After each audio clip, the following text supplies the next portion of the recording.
श्री शिवाय नमस्तुभ्यं भक्तों।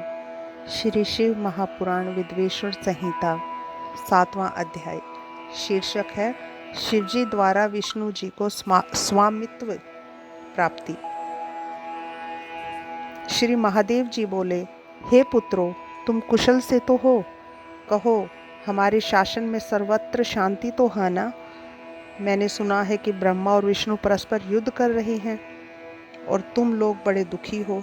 अच्छा, तो मैं अपने कुछ गणों को वहाँ भेजता हूँ, तुम लोग चिंता ना करो। यह कहकर शिवजी ने अपने 100 गणों को वहाँ भेजा और वहाँ जाने की आज्ञा दी। साथ ही स्वयं महादेव जी भी अपने भद्र रथ पर आरूढ़ होकर परिकर बांध चलने को तैयार हुए। देवताओं सहित इंद्र भी उनके साथ हुए। वहाँ पहुंचकर शिवजी आकाश मंडल में बादलों में छिपकर ब्रह्मा विष्णु का युद्ध देखने लगे। वे इनका युद्ध शांत करने के लिए महाअग्नि के तुल्य एक स्तंभ के रूप में प्रकट हो गए और दोनों के बीच में जा खड़े हुए। फिर तो उस महाअग्नि के प्रकट होने पर वे दोनों अर्थात ब्रह्मा और विष्णु शांत हो गए। अस्त्रों के शांत होने पर उस अद्भुत दृश्य को देखकर ब्रह्मा जी और विष्णु जी परस्पर कहने लगे कि यह इंद्रियातीत अग्नि स्वरूप स्तंभ क्या है, हमें इसका पता लगाना चाहिए। ऐसा निश्चय कर दोनों वीर उनकी परीक्षा करने के लिए बहुत ही शीघ्र वहां से चले।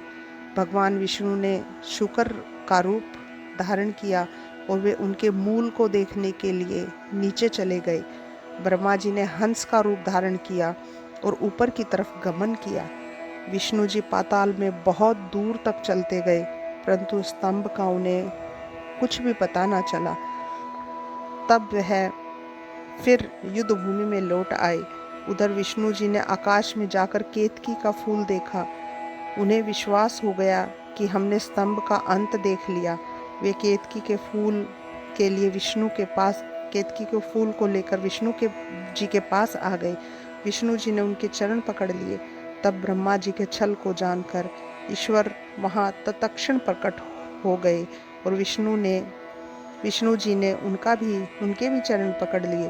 विष्णु जी की महानता से भगवान शिव ईश्वर प्रसन्न हो गए। उन्होंने कहा, हे विष्णु, तुम बड़े ही सत्यवादी हो, अतः मैं तुम्हें अपनी समानता प्रदान करता हूँ।